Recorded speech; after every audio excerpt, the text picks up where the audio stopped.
Em qualquer mesa de jantar de família, de café ou de restaurante, há dois temas que são sempre suscetíveis de incendiar a conversa: política e futebol. As emoções disparam, os argumentos atropelam-se, no meio é sempre preciso alguma moderação. A história deste equilíbrio, no plano mediático, confunde-se com a história de Cláudia Lopes, uma das mulheres mais relevantes do jornalismo desportivo em Portugal. Passou pela RTP, pela TVI, CNN, pela direção de comunicação do Sporting e agora está na Sport TV. Foi muitas vezes, talvez demasiadas vezes, a única mulher entre os homens da bola. Viu o panorama mudar, o futebol feminino crescer, ela própria evoluiu enquanto mulher, casou, foi mãe, tudo com conquistas, alegrias e algumas dores de crescimento. Hoje vamos conhecê-las todas, ou quase todas. Bem-vinda, Cláudia Lopes. Obrigada. Muito elogioso esse textinho, hein? Muito elogioso. É para tu te sentires bem e a seguir conversarmos bem. Sentes-te um bocadinho parte desta história do futebol em Portugal, no sentido de seres uma mulher a participar ativamente na sua exposição? Sentes-te pioneira? Hoje em dia já não me sinto um animal de jardim zoológico e isso é muito bom. Ser a única. Pronto, exato. A determinada altura da minha vida eu sentia-me um bocadinho um bicho exótico. Tipo David Attenborough, it's amazing, né? Pronto, eu era a única, ai, coisa maravilhosa e tal. Era um bocado chato, porque eu que sou uma pessoa... hoje em dia é muito complexo dizer isto, mas eu sou uma feminista convicta. Sendo que as pessoas interpretam mal o que é isto de ser feminista, eu sou pela igualdade dos direitos das mulheres e, portanto, acho que as mulheres têm o lugar delas é onde elas quiserem. E, portanto, têm direito a fazer o que elas quiserem. Se for numa plataforma de petróleo, ótimo. Se for a fazer jornalismo desportivo, ótimo. Está tudo bem. Têm que fazer o que querem. E não têm que pedir autorização a ninguém. Muito bem. Pronto. Isso é um statement. E, portanto, eu fiz uma coisa que sim, que no início era... Já existiam... Eu comecei nesta casa, não neste edifício, mas no saudoso edifício da 5 de Outubro, e já existiam mulheres no departamento de desporto da RTP. Existia a Cecília Carmo, que foi, sim, como na apresentação de programas, pioneira. Depois a Cecília acabou por fazer a sua carreira e deixar o desporto. E eu, contra ventos e marés, fui continuando. Porque a conciliação do jornalismo desportivo com a maternidade é uma coisa muito complexa. O jornalismo desportivo exige muitos fins de semana muitas noites. Esta semana, os jogos são sempre à noite, não é? As semanas de Liga dos Campeões, por exemplo, os jogos são à noite, são semanas de muita intensidade, semanas de derbys, de clássicos, aquilo tudo. E, portanto, muitas das mulheres que fizeram, mais ou menos ao mesmo tempo do que eu, a sua carreira no jornalismo desportivo, depois foram-no abandonando. Quando chegaram à realidade de querer ser mães, a partir daí começaram a ter outras prioridades, não é? Eu tive a grande felicidade de ter um apoio familiar épico. Épico mesmo. Que é o teu marido e mais? Primeiro o meu marido. E depois foram os meus pais, porque me deram sempre todo o apoio de é preciso trabalhar à noite, alguém tem que ficar com a criança, alguém tem que tomar conta da criança, e portanto o meu marido é o maior cheerleader da minha carreira. Não é feminista então, claramente. Ele esta semana disse uma coisa muito engraçada ao meu filho que ele deixou muito baralhado aos 10 anos de idade, quando ele disse: filho, as mulheres são mais fortes do que os homens. E ele ficou assim, aos seus 10 anos. Ele disse: pai, mas tu tens mais força do que a mãe. E eu disse-lhe: filho, ser forte não é ter força. Ter força é pegar em alguma coisa pesada. Exato. Ser forte é outro conceito. E aquilo ficou-lhe muito baralhado. E sim, o pai é uma pessoa que eu acho que é, de facto, é uma pessoa muito estruturante na minha vida e na vida dele, obviamente, não é? Mas porque foi sempre uma pessoa que me apoiou em tudo, que disse bora e vai e faz e arrisca. E eu acho que isso é fundamental. Tu não podes fazer nada sem a tua família, e aqui a família pode ser um círculo muito, muito fechado, ou um círculo mais aberto, onde até incluís os teus amigos que são muito próximos, não é? Sim, vizinhos, eventualmente, pessoas em quem possas confiar. Que te apoiam, não é? E portanto essa rede, eu há pouco tempo, por causa daquela série A Adolescência, não é? Aquela frase ficou muito, de facto é preciso uma aldeia para educar uma criança. É preciso muita gente. Tens que ter uma rede boa, forte, de suporte. Aqui rede quase no sentido físico da rede de suporte. Opções, não é? Com quem possas contar. Gente que te ajude. Quem possas recorrer. E até porque os miúdos muitas vezes, em muitas circunstâncias, ouvem mais outras pessoas do que ouvem os pais. Eu percebo essa influência que tenho nos meus sobrinhos diretos e aqueles que são meus sobrinhos por afinidade, porque são filhos de amigos meus. Quando às vezes sou eu a dizer, a coisa tem... E eu às vezes digo: está bem, mas a tua mãe já te disse isto 500 vezes. Tem mais olhos, não é? presença quando é de fora. Olha, foi essa tua dedicação ao trabalho que te fez também adiar a maternidade, então? Porque lá está, sempre muitos horários da noite, muitos fins de semana. Tu foste mãe aos 41 anos. Foi também esse gosto pela carreira que te fez, então, protelar um bocadinho esta decisão? Metade. Portanto, 50-50 o pai da criança, portanto era preciso haver um pai para a criança, né? Era preciso encontrar. Não tinhas encontrado alguém que tu achasses que preenchia esses requisitos? Tem que ser a pessoa certa, tem que fazer sentido. Ou seja, então não é. Eu acho que as pessoas não podem ter filhos só porque sim. Só porque chegas a uma determinada altura e é suposto. Não, tens de ter filhos Vou quando faz dizer, sentido. mesmo quando queres é difícil, então se estás na dúvida mais vale Eu não acho que ter, ter não é? filhos, eu vou dizer isto, malta que não teve filhos, não ouçam esta parte ainda, porque os pais são a pior propaganda para a modalidade. Eu acho que ter filhos é a coisa mais anti-casamento, porque tu corres o risco de eles darem cabo do casamento, não é? Porque exigem. Porque a tua vida. Tu precisas, no outro dia ouvi uma psicóloga falar sobre isto. Quando tu tens filhos, precisas fazer um luto da tua vida de solteiro. Porque a tua vida de solteiro acabou. Nunca irá voltar, não Foi é? para a estratosfera. Mesmo quando eles forem crescidos, Não, nunca não. será igual. Não, porque aí tu tens outra idade. Em princípio, só já vais para cruzeiros no Mediterrâneo com bebidas com chapelinhos de sol. Porque não Continuas tens sempre com a idade. preocupação, no fundo, não é? Portanto, eles fazem parte da tua vida sempre, não é? E portanto, a questão é que eu acho que os filhos. Portanto, o casamento tem que ser forte. O casamento não tem que ser o casamento, Sim, a relação, a união dessas duas pessoas tem que ser forte e as pessoas têm que estar convictamente dispostas a dar um chute na vida toda que tinham e mandá-la para o espaço. Portanto, faltava essa questão, a primeira parte que eu acho que é importante, que é o pai da criança. E sim, porque as opções de carreira e a vida foi andando e a forma como foi andando. Eu acho que tu, quando és muito novo, não tens a noção de que esta decisão que tu estás a tomar agora vai ter um impacto daqui a muitos anos. Mas qual delas? Em relação à carreira, por exemplo, de tu aceitar sempre os desafios? É isso? Eu acho que nós temos uma idade em que é normal, é natural e é até saudável que tu vais pondo as opções de carreira à frente de tudo. Só que tu vais pagar esse preço lá à frente. Tu vais pagar esse preço lá à frente. Eu fui mãe com 41 anos e tive um filho. Portanto, fechas a loja, não consegues ter mais, porque depois começas a ter questões de idade e de risco. Mas arrependes disso agora? Hoje Gostarias de ter em tido mais cedo? Mas isto agora depois de seres mãe, não é? Depois de seres mãe é fácil falar da experiência. Normalmente é como falar de bola, não é? Depois do jogo é super fácil analisar Exato, as mas- opções, Mas não é? naquele momento o amor pela carreira era a coisa mais importante É o que eu tu te digo, tinhas, a vida não é? vai andando e tu vais tomando essas decisões. O que é que eu acho importante? A determinada altura que tu vives sempre bem com essas decisões. E que, pá, se tu naquela altura tomaste a decisão com os dados todos que tu tinhas. E com os dados que tu tinhas, aquela foi a melhor decisão. E, portanto, anos mais tarde, quando olhas para trás, dizer, ok, naquele panorama, naquele contexto, era a melhor decisão. Mas, claro, podes sempre avaliar se tivesses tomado outra. Mas isso às vezes é um exercício de naquele autoflagelação que nem vale a Exatamente. pena. Mas naquele momento também a tua decisão de optar mais pela carreira também te fez feliz. Como é óbvio, eu realizo. E há uma coisa que eu hoje olho para o meu filho e quando abdico de algumas coisas a nível profissional, não é? Que já não quero fazer tantos programas, não quero apresentar tantos programas, eu olho para ele e isso não me dá nenhum amargo de boca, percebes? Ou seja, tu olhas e dizes, eu já fiz, eu acho que aquilo que eu acho hoje em dia a sério é que eu fiz tudo na altura certa. Portanto, eu, quando estava na faculdade, talvez tenha saído algumas vezes à noite. Duas ou três. Talvez tenha. Duas ou Saíste? três. Duas ou Saíste três. várias, vamos Talvez tenha assumir. ingerido algumas, Algum álcool. algum álcool. E depois talvez tenha trabalhado demais e horas a mais. E quando tu chegas a esta idade e passas os 50, eu acho que os 50 têm uma barreira emocional muito forte. Tens 51 agora, não é? Olhas para trás e dizes, been there than that. Siga, já fiz. Não há nada que eu olhe e diga, eu gostava de ter feito e tão fiz. Não, Fizeste muitos mundiais, muitos europeus, o que te levava a ficar muito tempo fora de casa também, não é? hoje não faria. Quanto tempo, mais ou menos? Tu foste para a África do Sul, Eu na para a África do Ucrânia... Sul, eu na África do Sul foi o meu período maior. Eu acho que fiquei para aí 32 ou 33 dias na África do Mais de Sul. um mês seguido. Sim, mais de um mês seguido fora de casa. Hoje não farias por causa do teu Não filho, faria por do causa teu do meu marido? filho e do meu marido. Sim, quer dizer, o meu marido é crescido, percebe aquilo que eu vou. Sim. E é uma decisão, portanto, que eu só tomaria se Com fosse ele? conversada com eles. Olha, vou fazer o europeu, o mundial, vou para aqui ou vou para ali.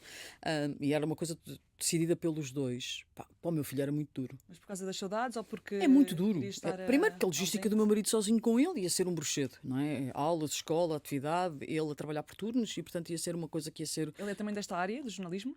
Ele é desta área da televisão. Da televisão. E, portanto, ele ia ser um bruxedo na vida dele. Mas, acima de tudo, para o meu filho, que acha que não passou 2 dias na vida dele sem a mãe, é que até de repente também ir 30 dias para fora, aquilo é muito duro. Acho que, e não há necessidade disso. Não, como eu te digo, já fiz.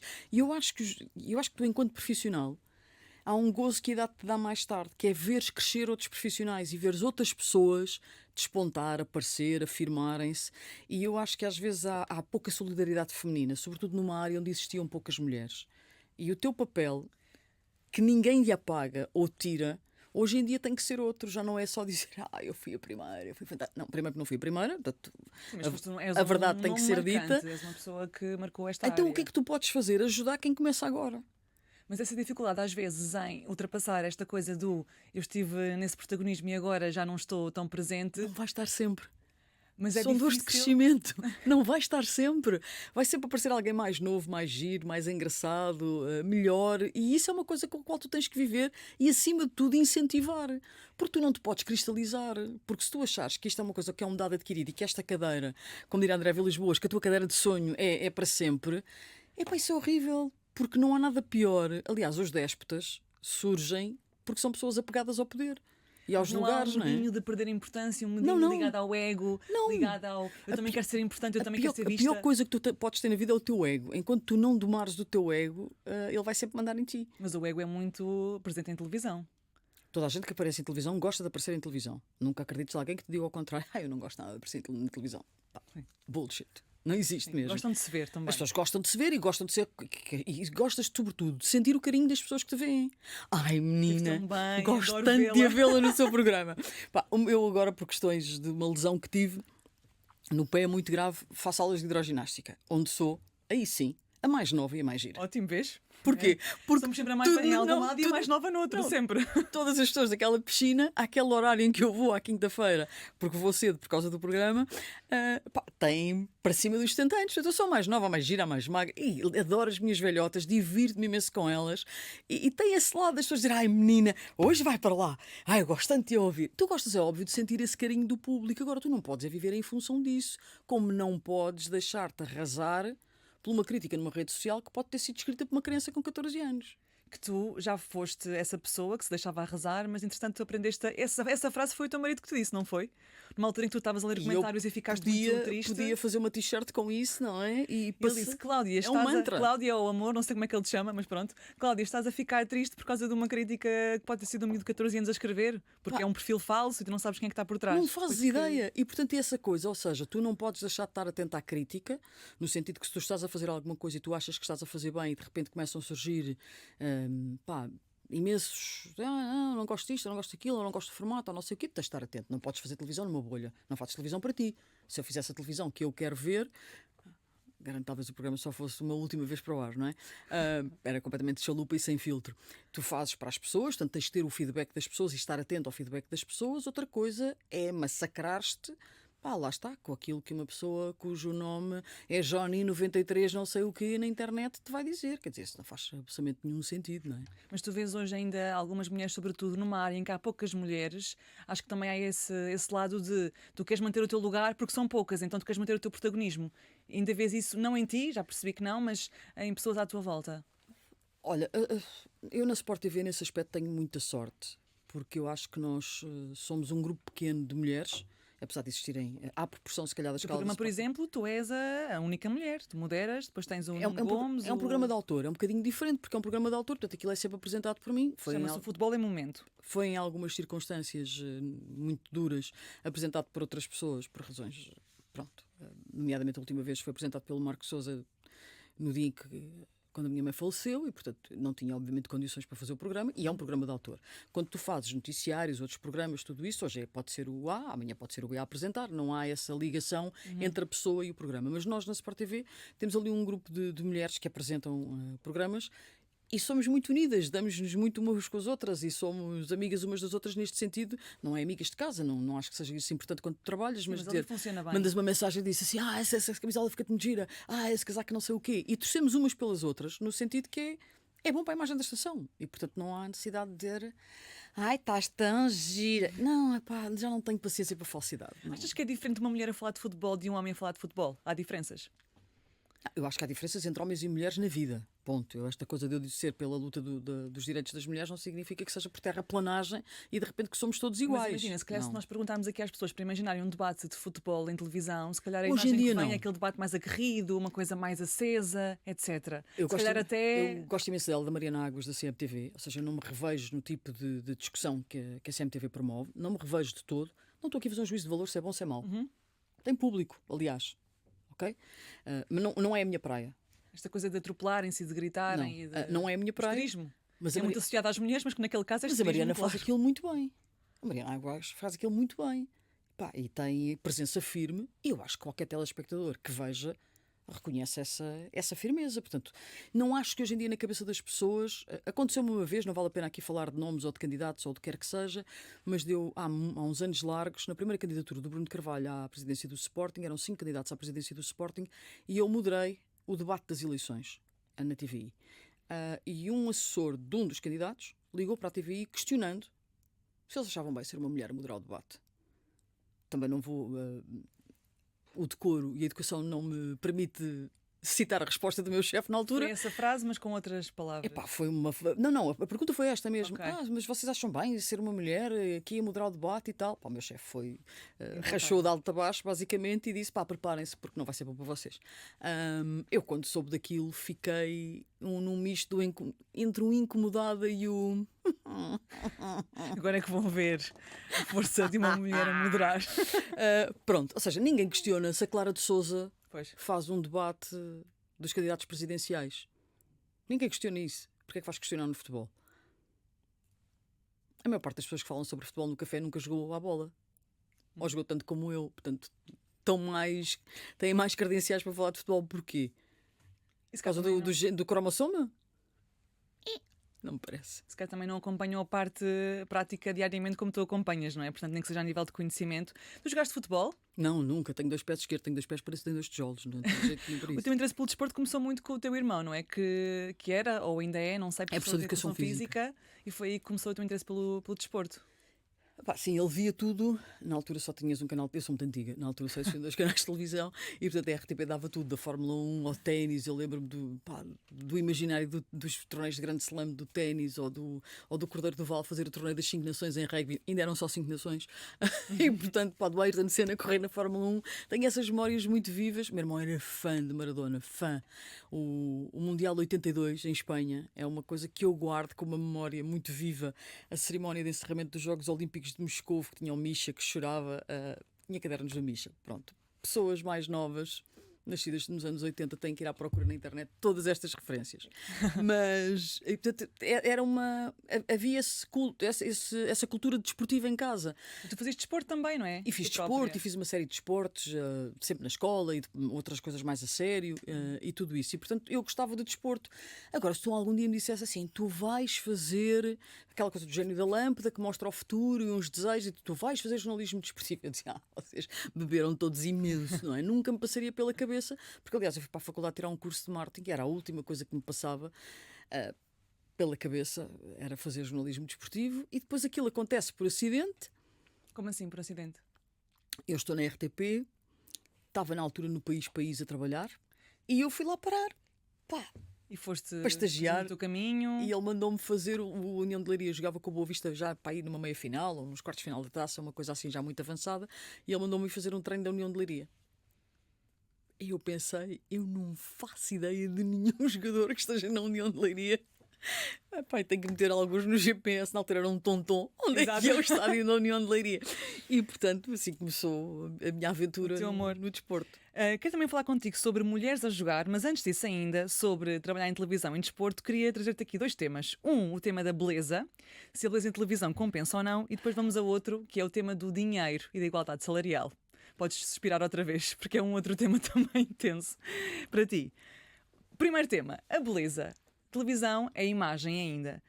Nesta área do desporto, ainda há mais pressão para tu te vestires de certa forma, para seres uma boneca? Oh, que seria eu, com quase 52 anos, pá, vestir-me sem noção, não é? Mas havia essa pressão?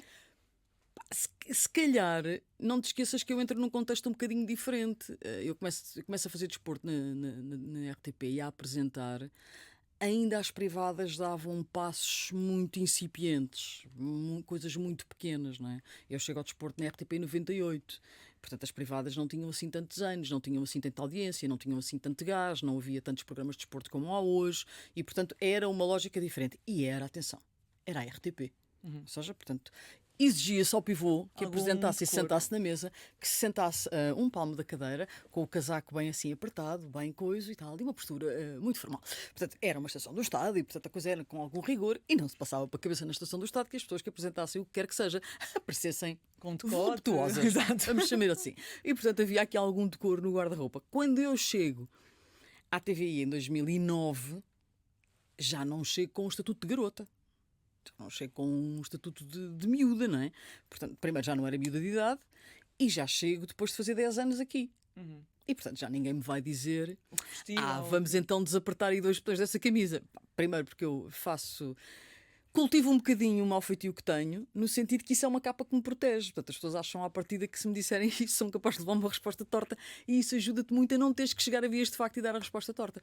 Mas nunca sequer sentiste essa pressão? Não, nunca senti, Mas porque acho vias que já a não. acontecer com outras mulheres à tua volta? Acho que às vezes também pode ter a ver com a forma como tu gostas de te vestir ou como tu te sentes bem. Eu, por exemplo, não gosto de aparecer de braços. Eu dou-te um exemplo muito inócuo, que não tem maldade nenhuma.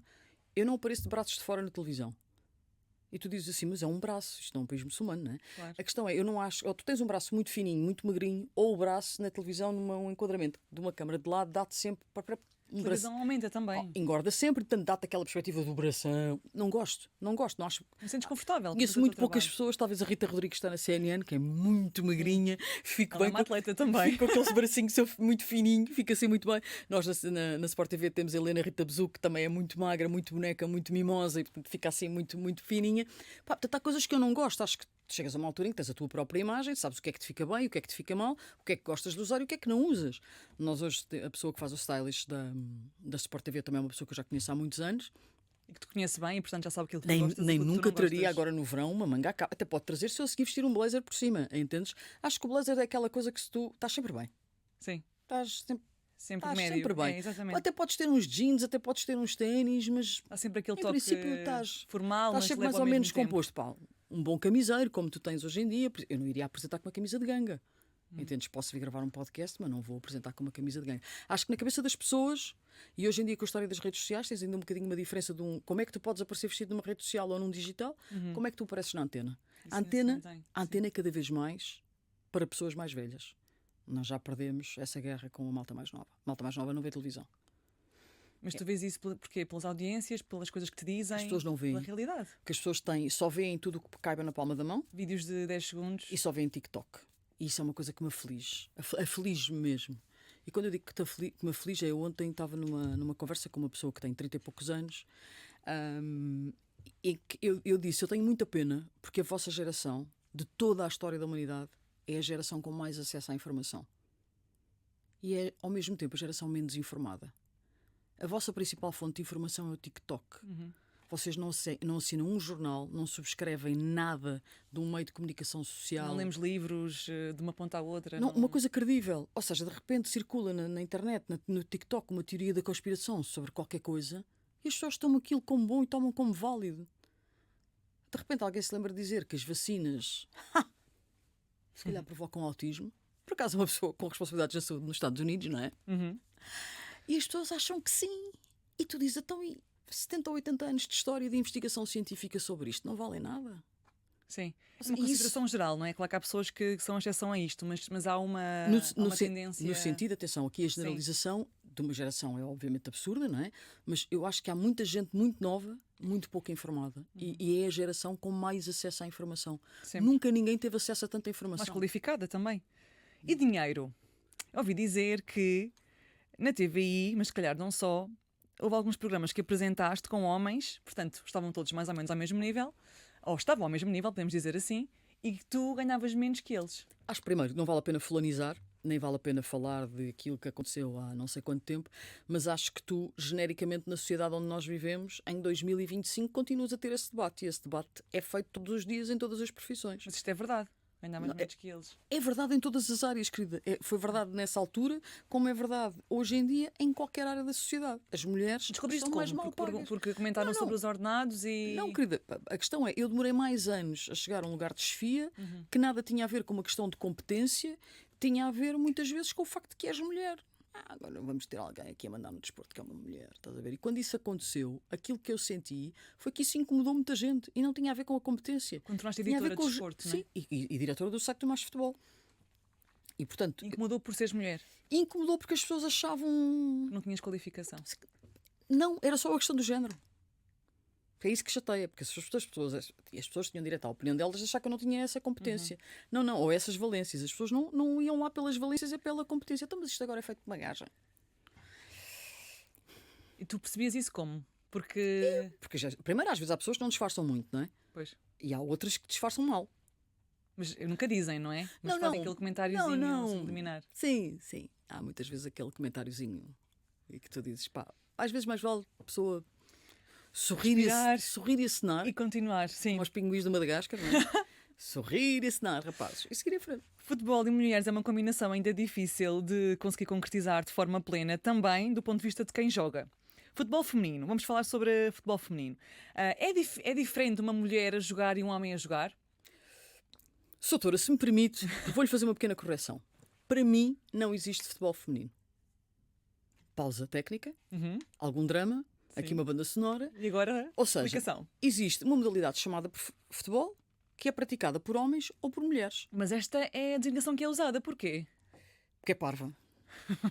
Quando a Telma Monteiro ganhava medalhas de ouro, tu não dizias Telma Monteiro sagrou-se campeã na categoria menos de 105 quilos em judo feminino. Não, tu dizias que a Telma Monteiro é campeã de judo. Sim, atletismo, judo, tudo. Porquê é que nós devemos fazer uma discriminação, uma Marcha. separação de género no futebol? O futebol é futebol.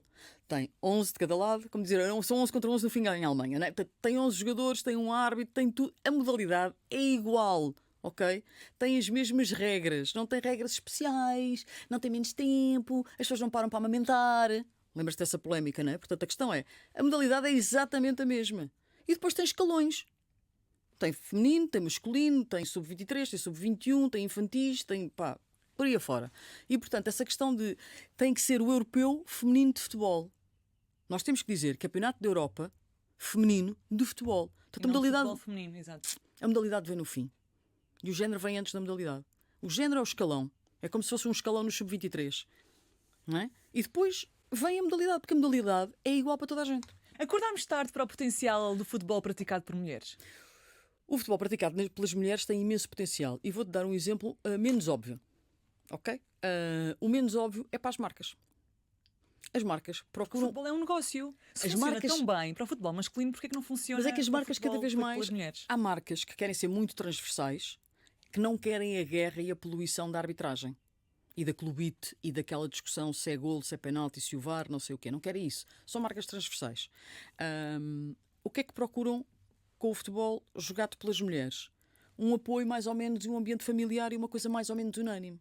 Nós vamos todos. Com menos asneiras, com menos vamos ver uma final da agressividade. taça. Se formos ver uma final da taça feminina, pá, aquilo é um ambiente familiar, está gente das duas equipas e é um ambiente saudável. Se for um jogo, mesmo um derby, que ali para o campeonato tem exatamente esse mesmo. Tem sempre um ambiente muito menos poluído.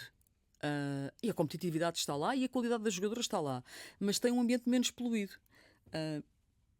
Eu gostava muito de que a evolução não fosse para a polarização e para a poluição do futebol no masculino, mas até nisso Mas tu achas que isso é um potencial para as marcas, então? Que podem acho encontrar as marcas aí... gostam do futebol feminino, gostam do futebol no feminino, gostam de patrocinar e algumas marcas estão, por exemplo, nas ligas femininas e não estão nas ligas masculinas, exatamente por isso, porque sentem que é mais transversal e mais familiar e o ambiente respira-se melhor, entendes? O ambiente é menos poluído. Mas acordámos tarde, então. Porquê? Porque as mulheres nunca foi um desporto de mulheres e também, só para trazer aqui alguns dados. Por exemplo, corrige-me se... Mas acho que estou certa. Todos os presidentes das associações distritais de futebol são homens. Isto é só um dado. A maioria dos treinadores das equipas femininas também continuam a ser homens. E Os segundo presidentes dos clubes, da Primeira os Liga, dos clubes são homens. já há até este ano, exceções. só este ano é que o Porto, um dos três grandes, criou uma equipa feminina. Só este ano. A questão o é Sporting assim, tem, o Benfica tem, o hoje em Porto criou dia, este ano. Hoje em dia, se tu tiveres uma miúda com 9, 10, 8, 10 anos, vá, por aí, nessa idade, que chega a casa e diga pai, mãe, eu quero jogar futebol. Eu acho que as pessoas hoje em dia veem isso com muita naturalidade. E com muita... Pronto, pode jogar na escola, pode jogar num clube, e as pessoas acham isso mais ou menos normal. Ainda há não muito tempo, isso era visto, primeiro, como um risco para a definição da sexualidade da criança. Pá, por favor, alguém me espanque como é que tu podes saltar da prática de uma modalidade para uma definição, pá, da tua sexualidade. Pá, long shot mesmo, ok, mas whatever, não vamos chegar por aí. E as pessoas achavam que as meninas eram para jogar vôlei. O voleibol também era bem visto. Pronto, o voleibol no feminino sempre foi muito Sim. bem visto, talvez pela dimensão. Talvez o basquete também. Talvez pela eventualmente. dimensão dos calções, não é? Exato, exato. Porque isso depois levava-nos aqui à roupa e essas outras coisas. Mas hoje em dia não. Acho que as miúdas jogarem futebol é fácil. Jogarem na escola, os miúdos também já não acham que, tipo, ai não pode jogar connosco. Não sei se eventualmente não estamos a cair nisso outra vez, mas nem quero pensar que isso seja verdade. E portanto acho que deixou de ser tão mal visto. A partir daí tens mais miúdas a jogar, tens mais base de recrutamento, tens mais possibilidade de fazer equipas, clubes, porque há mais miúdas a jogar. Agora, quando antigamente, olha, no tempo da Jéssica Silva, não é? Quando a Jéssica queria jogar e tinha que fazer não sei quantos quilómetros para vir treinar, era difícil tu conseguires ter essa força no futebol. Agora já não. Os clubes, as escolas, o desporto escolar, tudo isso é importante. Falar sobre a Jéssica Silva, também queria trazer aqui Nazaré estes dois exemplos, que são duas das grandes jogadoras portuguesas que estão lá fora. O que é que tu vês nelas que tu achas que faz com que elas tenham tido este impacto todo? E vou acrescentar aqui outra coisa. Tanto uma como outra tiveram bastante impacto social, até mediático. A Jéssica já contou várias vezes a sua história. Aqui em Nazaré também sabemos que tem um ambiente familiar bastante favorável e que luta pela carreira dela, etc. Que outros fatores é que tu identificas nelas que faz com que elas de facto tenham tido este sucesso todo? Eu conheço pessoalmente a Jéssica, já tive o privilégio de tê-la como convidada em programas. A Kika não, portanto só conheço a figura mediática. A Kika consegue inclusive desconstruir essa tal história do preconceito, porque ela é ultra bonita, é ultra feminina, é ultra menina e portanto consegues ter aquela coisa que afinal... tu não é Também é que, possível, não é que é possível conjugar o futebol, a beleza e a inteligência e tudo ao mesmo tempo. Eu acho que a Kika ter ido para o Barcelona é uma coisa épica. É uma coisa da qual o futebol português tem que se... O futebol português não é o futebol feminino, é o futebol português tem que se orgulhar, não é? A Jéssica tem um trajeto absolutamente fantástico. Superação, não é? E que prova um papel muito importante que eu acho que o desporto tem que ter. O desporto é uma coisa que tem que, na sociedade, ter um papel de unir, entendes? O futebol tem aquela coisa fantástica da pessoa que está ao meu lado, na bancada, de eu conseguir abraçar num golo. Mesmo que não conheças de lado nenhum. Pronto. E eu acho que nós podíamos utilizar esse lado do futebol, da integração do futebol, do combate a alguns flagelos da sociedade, como por exemplo o racismo, a desigualdade, fenómenos de xenofobia, tudo isso. O futebol tem essa coisa de agregar.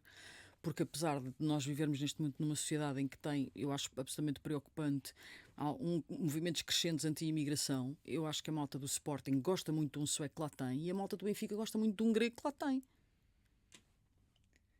E porquê que o tempo mediático que é dedicado também ao futebol feito por mulheres, agora estou aqui a fazer um esforço para não dizer futebol feminino, Já evangelizei uma pessoa. Exatamente. É tão pouco comparado com o tempo dedicado ao futebol praticado por homens. Tens de comparar, o futebol no feminino aí tem que entrar na categoria de qualquer outra modalidade. E o futebol abafa qualquer modalidade. O futebol masculino abafa qualquer outra modalidade. Não interessa se masculino ou se feminino, aí nem tem género. Como dizia o brasileiro, não vem e não tem. Não dá, não podes comparar com mais nada. O futebol em Portugal é um eucalipto. Mas há uma desconsideração do futebol feito por mulheres em relação ao futebol feito por homens? Não acho que seja uma desconsideração. A atenção mediática funciona na lei da oferta e da procura. Tu, se tentares fazer um jornal em papel só dedicado ao futebol no feminino, vais perceber que não vendes. Se tentares fazer um site, uma coisa qualquer, percebes que não tens a audiência que tu precisas de ter. Se quiseres fazer um programa de televisão, percebes que é uma coisa de nicho e que tem que ser, se calhar, um sábado de manhã, um domingo de manhã, encostado a uma transmissão de futebol do campeonato feminino, e podes ir fazendo. O que é que eu acho? Precisas de figuras. Tu, para gostares de uma modalidade, tens que ter figuras, tens que ter pessoas... Admirar. Não é? Que são os exemplos. Portanto, eu acho que tens que fazer esse caminho. Enquanto as pessoas só conhecerem a Jéssica, a Kika Nazaré e mais 3 ou 4 nomes, é pouco. Portanto, tu tens que, da mesma maneira como os miúdos do Benfica e do Sporting, do Porto, olha o caso da malta do Porto este ano com o Rodrigo Moura. Não é? Que foi uma loucura com o miúdo e porque representa o portismo, as camadas jovens do Porto e tudo isso. Tu precisas dessas figuras para depois levares as pessoas aos jogos, para levares as miúdas e os miúdos a quererem comprar a camisola, e a atenção mediática depois vem por aí, quando tu tens público. Por parte de comentadores e também de organizações como a Federação Portuguesa de Futebol e outras, também não houve uma atenção dada a esta área desde cedo? No caso da Federação não acho que seja justo. Acho que a Federação fez um esforço enorme para o crescimento. Com a Mónica Jorge também, sim. Que era a diretora dessa parte. Pronto, eu acho que tu tens algumas mulheres no futebol que tiveram papéis muito importantes. O Estoril Praia, neste momento, tem uma diretora-geral chamada Helena Costa, que tem um trajeto como treinadora, como selecionadora, como dirigente, um trajeto ímpar. Sou fã da Helena, do trabalho dela, da pessoa dela, e acho que ela teve ali também uma fase final de campeonato do Estoril absolutamente fantástica, e isso lança que algumas pessoas que possam questionar ou duvidar quando de repente um clube de uma Primeira Liga tem uma diretora-geral, que aquilo, uma diretora para o futebol, será que, não é? No Rio Ave tens uma presidente. Força, Presidente. Na Liga tiveste aqui numa situação interina entre a passagem quando sai Pedro Proença, que ficaste com a Helena também, ali numa situação de quase presidência, e que também é uma pessoa que estava na Liga há imensos anos e que agora passou para a Federação como secretária-geral, e que também... Eu acho que às vezes as mulheres têm uma gestão de conflito diferente.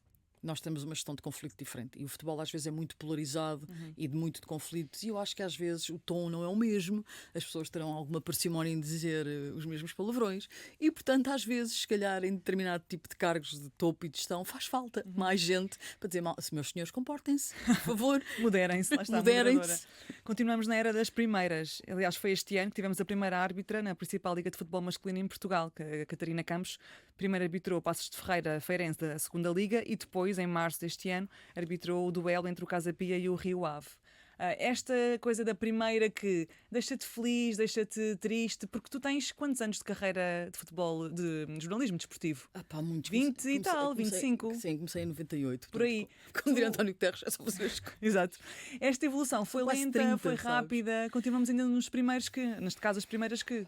Mas tu tens as primeiras que, sei lá, eu acho que faz-me impressão, tu neste momento em Portugal não conseguis olhar para o panorama político, eu acho sempre que é muito mais importante que o futebol, e não conseguis olhar e pensares assim em alguém que pudesse ser a Primeira-Ministra. Eu há pouco. Ou a Presidente da República. Sim, há pouco pensei numa associação que depois acabei por não dizer, quando tu dizias que os jogos são sempre à noite e no fim de semana. Também é muito esse o relato de mulheres na política. As reuniões de partidos são sempre à noite e ao fim de semana, e depois por isso que as mulheres saem também da política. Eu tenho pena, porque eu acho que os homens e as mulheres são mesmo diferentes, e isso é que é bom. Não é? Essa diversidade, eu sou sempre a favor da diversidade, da pluralidade e tudo. E da escolha. Pronto, e toda a gente pode escolher o que quiser. Mas acho que faz um bocadinho falta isso na política, e não é óbvio. Tu não tens aquela questão, tens a coordenadora do Bloco, mas do PAN, Inês Sousa Real, mas não tens aquela questão de um dos grandes partidos. Quando Pedro Nuno Santos chega ao poder no PS, se calhar existiam nomes no PS que pudessem ser secretário-geral do partido. Não foram. Quando chegas às eleições, não tens aqui nenhum nome que tu digas. E eu acho que nesta fase do mundo, se calhar faziam falta mais mulheres para dizer: malta, menos testosterona na mesa, tá? Menos testosterona. E portanto, aqui a questão, voltando ao futebol e da primeira árbitra, eu acho que tu vais continuar a fazer esse caminho das primeiras, mas eu acho que tem que ser. Atenção, parabenizo e aplaudo entusiasticamente, mas acho que tem cada vez ser mais uma coisa normal. Ok? Temos que sair dessa coisa da primeira para ser a segunda, a terceira, a quarta, a quinta e a 18ª. Igual ser um homem ou ser e não mulher. haver, e já não ser motivo de notícia. Este jogo então é apitado por uma senhora árbitro. Não tem que ser notícia, tem que ser normal. Cláudia, tu és muito mais do que comentadora e jornalista, és também mulher e mãe. O teu marido é muito mais novo do que tu, e o teu pai só descobriu a idade do teu marido no teu casamento. Verdade. Fizeste uma pesquisa muito funda e foste a ler imensas coisas. Mas não consegui descobrir que idade é que ele tem. Qual é que é a vossa diferença eu de idade? não vou dizer. Não vais 15 anos? 20 anos? Não, calma. Quer Só dizer, para, não assim, fui, gosto de ir ao extremo, não porque fui assim ficas buscar. confortável para dizer menos. Não percebes? fui buscar o meu marido ao berçário, como eu costumo dizer na brincadeira. Não, eu fiz um investimento. Bem. Eu preciso de alguém que me leve fraldas depois ao lar, não é? Exatamente. E portanto fiz um investimento. Digo Não. sempre assim, mais para cima, que é para depois a pessoa ficar confortável de partilhar. A questão é, só Pelo depois de eu o conhecer e só depois já de eu lhe achar ali alguma, É que soubeste a idade também. graça e haver ali algum flerte e tal, é que eu depois soube a idade dele. Eu próprio no início fiquei chocada e tipo... Aí estavas apaixonada já não havia nada a e fazer. tipo, pronto, vou dar aqui uma hipótese, talvez, vou dar aqui uma hipótese. E depois a coisa, em relação ao meu pai, foi uma coisa engraçada. O meu pai era uma pessoa composta, rígida, uma formação antiga, foi militar, portanto a calça usava-se para dentro e portanto era assim uma pessoa um bocadinho formal. E eu na altura aquela coisa não sabia bem como é que havia de puxar o tema, não é? Até porque eu sou uma pessoa de espírito jovem, pelo menos eu considero-me, ou vejo-me assim. Eu acho às vezes o meu marido um bocadinho um espírito mais velho, uma pessoa mais séria, mais preocupada, mais não sei o quê. Mais certinha. Ou seja, quando as pessoas olham para nós, as pessoas não notam essa diferença. E portanto também Ninguém não perguntou, também não disseste. Eu também não senti necessidade de andar lá com um cartaz na mão Atenção, a ele... dizer: atenção, ele é muito mais novo, estás a perceber? E a coisa resultou.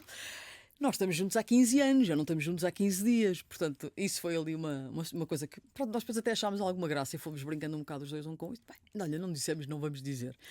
Não vamos dizer. Ninguém perguntou, lá Pronto, está. ninguém perguntou. Pronto, e naquele dia, como a senhora do registro olhou lá para o cartão de cidadão, não é? E tal, estamos aqui para contribuir o matrimónio e tal, nascida, tal e tal e tal. E meu pai. E quando olho assim para trás só para ver a cara dele, meu pai, com aquele ar como que diz, mas eu Enganou-se. ouvi bem. E pronto, a partir daí ele disse: pai, não achava, olha, você enganou-me bem, dizia ele para o meu marido: você enganou-me bem. Como quem diz, você não tem um ar assim tão novo. Exato, E exato. eu é que ficava a ganhar, não é? Claro, muito com o bem. elogio. Com ele tiveste um filho, o Simão. Queria falar contigo sobre a tua gravidez, se podes falar, queres falar? Importas-te de falar? Não, siga. Vamos Não. embora, siga. Vamos ir. ir. Senão pensei que Não, tinha não, dúvida. não. Já falaste algumas vezes. Eu sei que é sempre um tema difícil, mas como nós temos muitas mulheres a ouvir-nos, acho que é relevante para quem está aqui. Tu estavas grávida de gêmeos e depois tiveste uma situação, uma síndrome, Síndrome de transfusão feto-fetal. exatamente, em que eles partilhavam a mesma placenta. Sim. E tu descobriste isso numa consulta de rotina normal? Não, que eles eram gêmeos e que partilhavam a mesma placenta, nós soubemos desde o primeiro dia da gravidez. Ok. A médica sempre nos foi dizendo que isso é uma situação que comporta alguns riscos. Porque tu tens duas crianças aqui, se uma entrar em perda cardíaca, como eles estão ligados, ou seja, se a tensão arterial deste baixar a zero, este vai compensar e, portanto, acaba por descer também muito e acabas por entrar aqui. Acabas por poder perder os dois fetos. Quando se percebeu que um deles não se estava a desenvolver tanto como o outro, para evitar esta situação, tu tens que fazer uma separação fictícia. Portanto, tens que laquear os vasos comunicantes para criar ficticiamente duas placentas. Portanto, aquela placenta que existe, dividi-la ao meio, porque eles têm dois cordões umbilicais, claro, mas aquela placenta que existe, dividir ao meio, para que, se acontecer alguma coisa com este, não aconteça com este. Ok? E o que é que aconteceu? Neste momento este procedimento já se faz cá, já se faz na maternidade Alfredo da Costa, mas em 2014 eu tive que ir fazer esse procedimento a Londres. E quando... Estavas de 5 meses, não é? Sim, quando as pessoas hoje em dia questionam muito o Serviço Nacional de Saúde, eu gostava de relembrar que quando a coisa corre mal, é o Serviço Nacional de Saúde. Nós podemos ter os seguros fantásticos que quisermos, podemos ter a assistência médica privada que quisermos, quando alguma coisa corre mal, é o Serviço Nacional de Saúde. E eu vi uma consulta, eu fiz uma ecografia daquelas morfológicas que tinha que fazer, porque lá está, porque já tinha 40 anos e porque estava grávida de gêmeos e é uma gravidez de risco, e venho fazer em Entre Campos uma ecografia com um médico que era chefe de serviço na MAC, na Alfredo da Costa. Eu estava a fazer particular, estava a fazer no consultório dele e ele começou-me ali a torcer o nariz na ecografia e disse: eu segunda-feira, isto era uma sexta-feira, e ele diz-me: eu segunda-feira quero vê-la na MAC. Quero vê-la com a minha equipa e quero fazer aqui umas outras medidas e quero ouvir a opinião dos meus colegas e tudo isso. E eu estava numa inconsciência tal, mas numa inconsciência tal, porque como era uma gravidez tão vigiada e tão acompanhada, tu de repente reages com algum fastio, como quem diz: mais uma consulta, mais uma ecografia, mais uma cena, mais uma análise, mas pronto. Estava a anos-luz de pensar que alguma coisa ia correr mal. Primeiro porque eu sou uma otimista de todas as vértebras que tenho. Portanto, eu sou sempre otimista, acho sempre que a coisa vai correr bem. Não sendo parva, mas sou otimista. Agora opto sempre por achar que a coisa vai correr bem.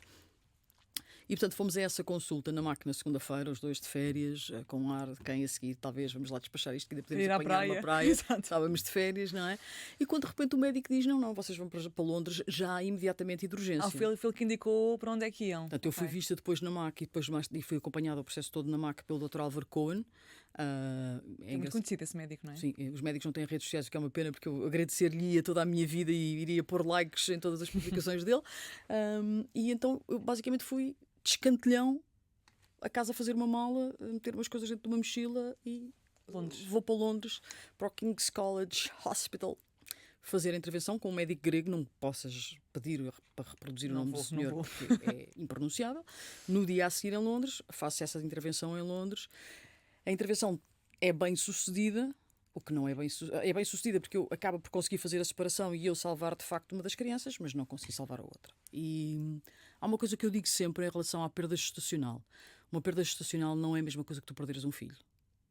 Um filho nascido, um filho vivido, não é a mesma coisa. Mas é uma perda.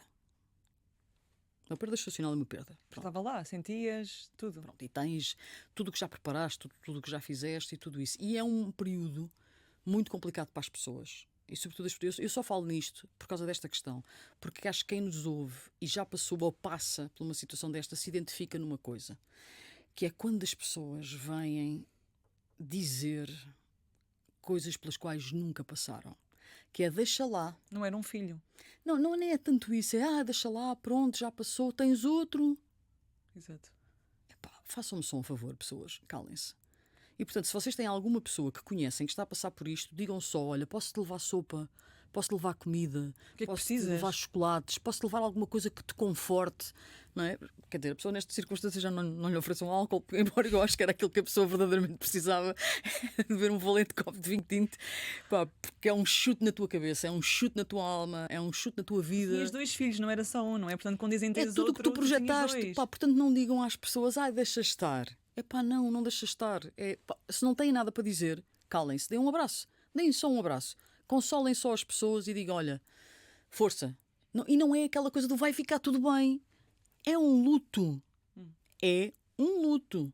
E depois cada pessoa gera e faz o luto à sua maneira.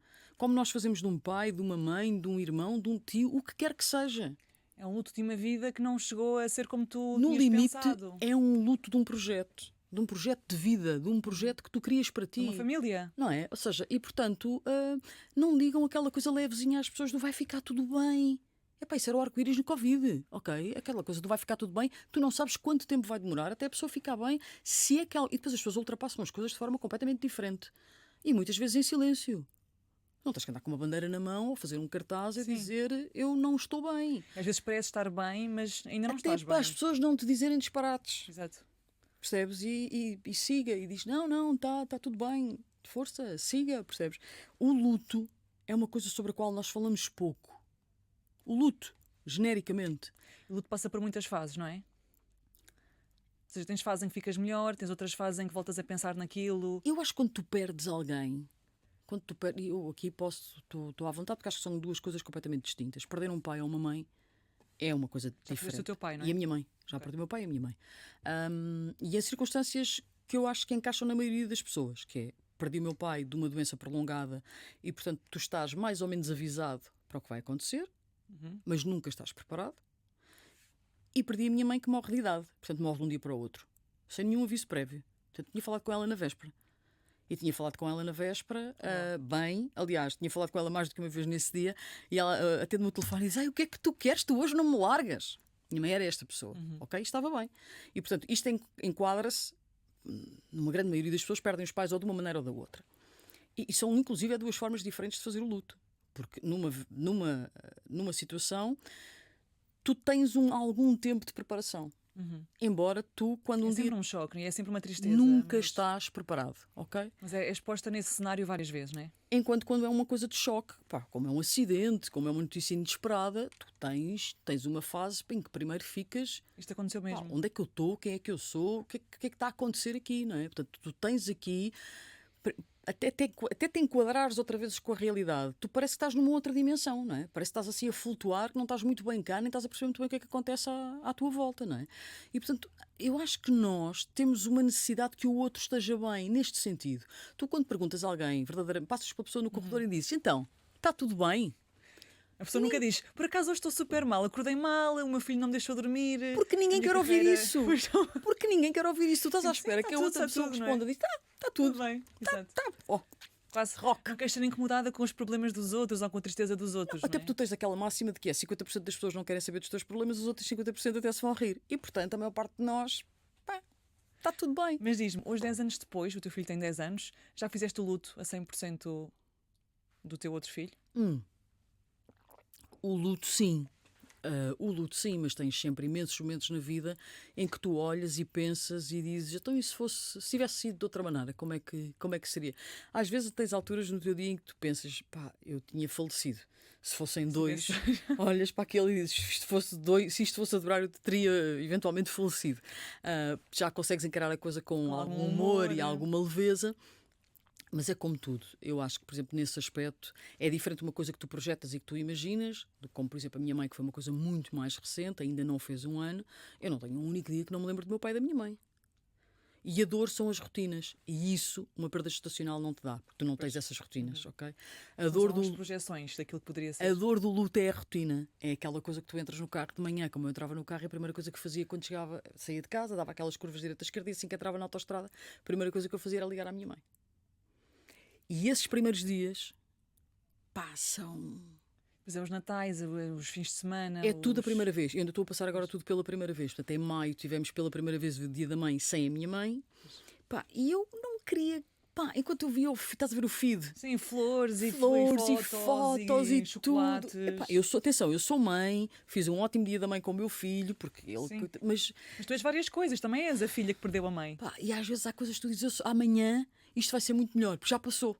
Sabes? Só queres que aquele dia passe. É como o ano passado, o dia mais espetacular foi o dia 26 de dezembro. Já tinha passado a coisa, sabes? Porque eu sou a pessoa do Natal que põe a mesa para 17 pessoas em casa e sou eu que faço tudo. E o ano passado não fiz. Disse, olha, pá, orientem-se, vão todos para onde vocês quiserem. Mas também é bom não saberes passar por isso dessa forma. Ou seja, se é aquilo que tu sentes que queres fazer, não. fazer. O que é que acontece quando tu perdes pai e mãe na idade adulta? Já não tens cá ninguém que seja o teu grilo da consciência. Já não tens cá ninguém. A minha mãe era a última pessoa que dizia: ai, filha, não faças isso, ai, não digas isso, ai, não respondas, ai, tu tem calma, estás a perceber? Porque a minha mãe talvez tivesse seguido a carreira diplomática, trabalhasse nos capacetes azuis da ONU, não é? Era uma pessoa muito conciliadora, e portanto ela era foi o último raio de lucidez da minha vida, não é? Ou seja, a partir daí, Agora faz o que queres. a partir daí é como aos malucos, estás a perceber? Já não tenho cá ninguém que me vá dizer: ai, filha, não faças isso, então, estás a perceber? Sim. E portanto agora, malta, já não vou dar nenhum desgosto à minha mãe e, portanto, olha, pá. Sempre com humor. Tu usas muito Exato. humor também para passar pelas coisas. Houve uma coisa muito bonita que eu li, que foi quando tu estavas grávida do Simão, portanto, tiveram que fazer uma cesariana, não é? Para tirar o teu outro bebê. Obviamente estavas triste, tu e o Marco, o teu marido, e tu disseste, uma das coisas que eu disse em casa foi: eu não quero chorar mais porque não quero ter um filho triste. Ou seja, que o teu outro filho, o Simão, sentisse essa tristeza. E, Missão cumprida. Pá, o meu filho é uma versão apurada do pai e da mãe, portanto é uma versão 2.0 de sarcasmo. Mas como é que foi essa dicotomia de estares a viver a alegria de teres um filho e ao mesmo e de teres que o preservar, porque ele estava ali para ficar. Tens para essa sair, preocupação, ou seja, tens essa e preocupação. gerir a perda do outro. Tens uma preocupação muito primária.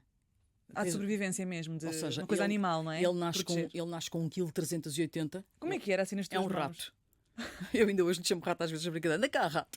Porque ele era microscópico. E portanto é microscópio, está dentro de uma incubadora, está numa unidade de cuidados intensivos, tem fios. Foi às 30 luzes. semanas que. Sim.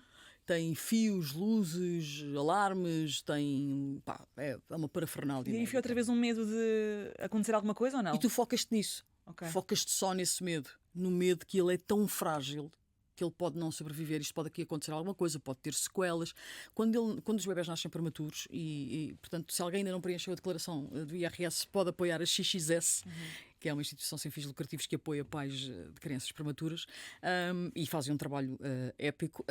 Tu tens imensos riscos e imensa possibilidade de sequelas aos mais variados níveis. E, portanto, são bebés ultra vigiados. Ele fez de ecografias à cabeça, testes de audição, de visão. Mas tu aí sempre positiva, não é? Não, lá está, ou seja, bora, é para fazer este teste, é para fazer aquilo, é para ir à Estefânia, é para fazer fisioterapia. Pá, fisioterapia num bebê é uma coisa que ninguém imagina o que é aquilo. Quer dizer, ele, coitado, torcia-se de lágrimas e tu...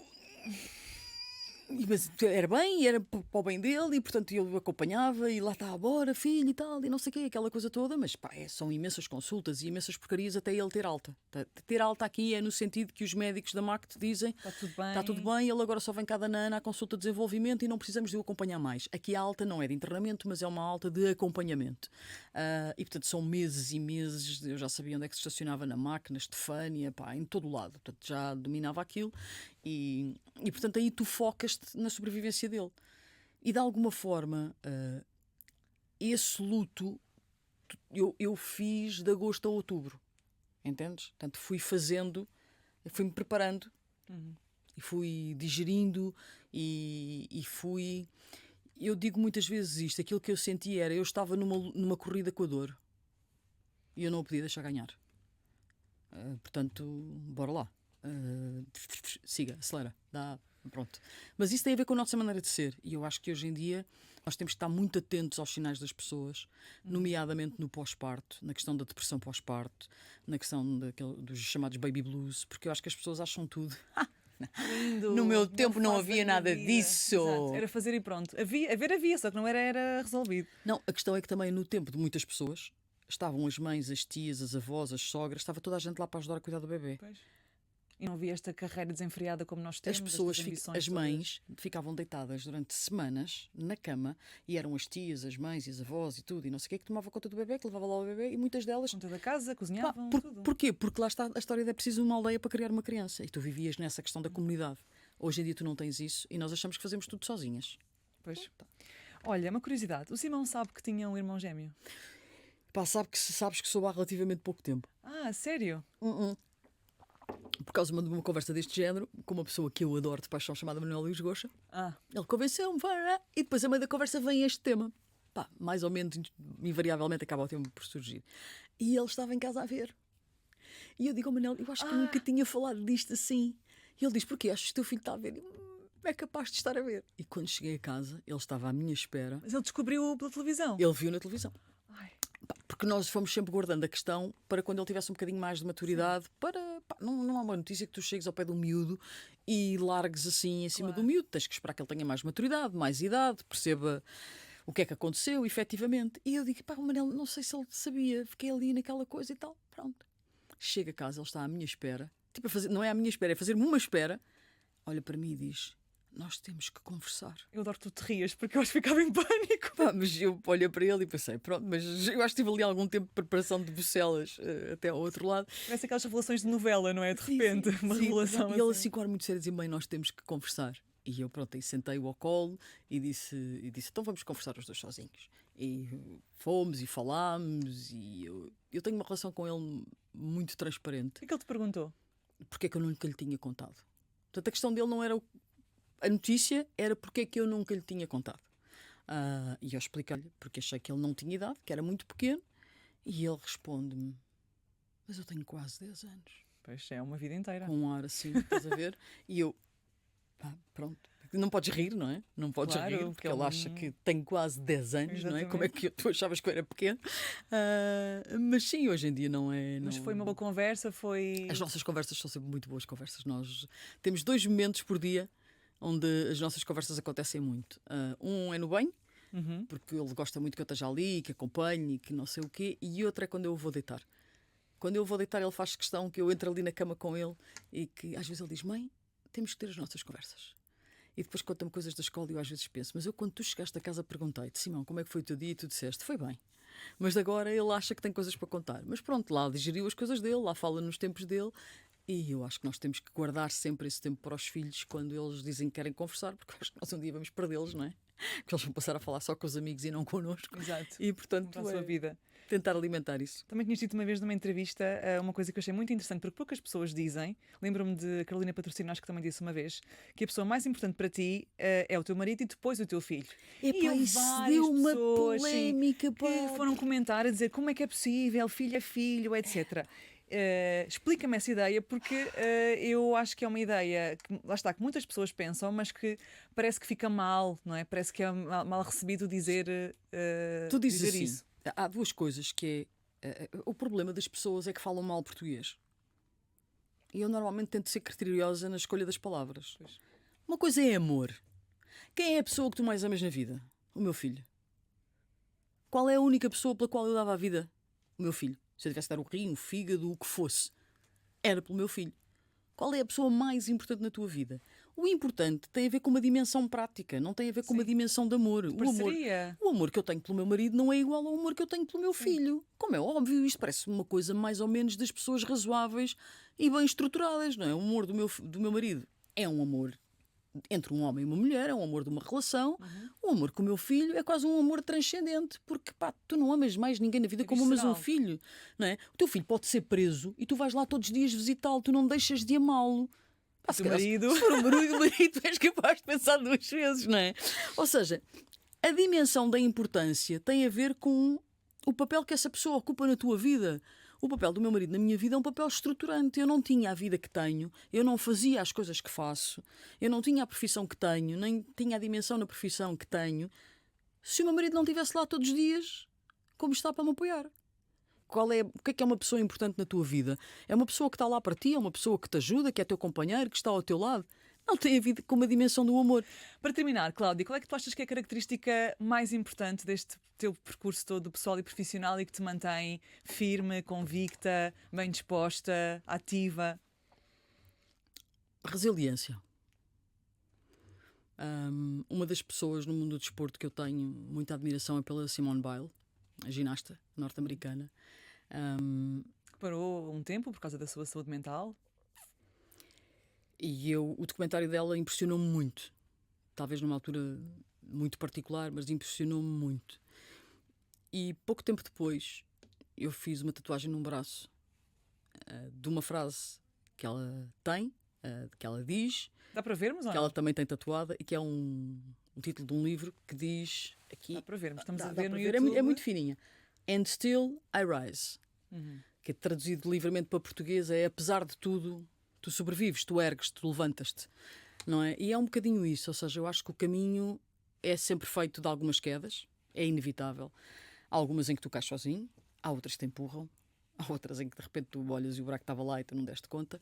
Mas é a forma sempre como tu levantas, como tu te levantas, que te define. Porque eu acho que cair, nós não vamos cair só uma vez. Eu acho que no mesmo erro cair várias vezes, já, pronto. Temos que nos questionar. Mas pela vida tens várias quedas, tens muita coisa que te atira ao chão. Acho que a forma como tu te levantas é a forma com que tu te defines. Muito obrigada, Cláudia. Obrigada Lopes. eu, minha querida. Um beijinho. Foi um gosto enorme. E terminamos então com estas lições de mais uma atleta, de mais uma jornalista, de mais uma figura de referência, de mais uma dona da casa no sentido da liberdade e da sabedoria. Voltamos na próxima semana. Eu sou a Catarina Marques Rodrigues e é um gosto enorme estar convosco aqui sempre, todas as semanas. Até lá.